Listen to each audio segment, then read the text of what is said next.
നീ എന്തിനാ ഔട്ട് ഹൗസിന്റെ ടോയ്ലറ്റിൽ പോയത്? ടോയ്ലറ്റിൽ പോണെന്ന് തോന്നുമ്പോ ടോയ്ലറ്റിൽ തന്നെയല്ലേ പോണ്ടേ, അല്ലാണ്ട് കിച്ചണിൽ പോയിട്ട് കാര്യമുണ്ടോ?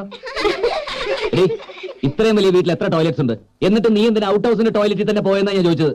അത് അതിന്റെ മുമ്പിൽ എത്തിയപ്പോൾ എനിക്ക് അങ്ങനെ തോന്നിയത്. നീ അതിനകത്ത് കയറിയിട്ട് പാമ്പ് പാമ്പ് എന്ന് ഉറക്കം വിളിച്ചോ? അയ്യേ, എന്താ രവിയേട്ടത്? ആരെങ്കിലും ടോയ്ലറ്റിൽ കയറി പാമ്പ് പാമ്പെന്ന് വിളിക്കുവോ? ചിലര് മൂളിപ്പാട്ട് പാടുന്നൊക്കെ കേട്ടിട്ടുണ്ട്, ഞാൻ അതും കൂടി ചെയ്യില്ല. നീ ആ കുതിരപ്പുറത്തുനിന്ന് താഴെ വീടിന് ദേഷ്യം തീർക്കാൻ ഡെന്നീസിനിട്ട് വേല വെച്ചതല്ലേ?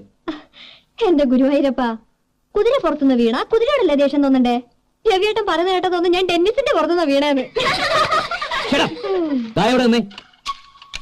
സത്യത്തിൽ അവിടെ എന്താ സംഭവിച്ചത്? അത് രവിയേട്ട ഒന്നുമില്ല. വളർന്ന് പോത്തുപോലെ ആയിരുന്നു ഞാൻ നോക്കില്ല, പെടയാൻ വെച്ചേരും. സത്യം പറയേ.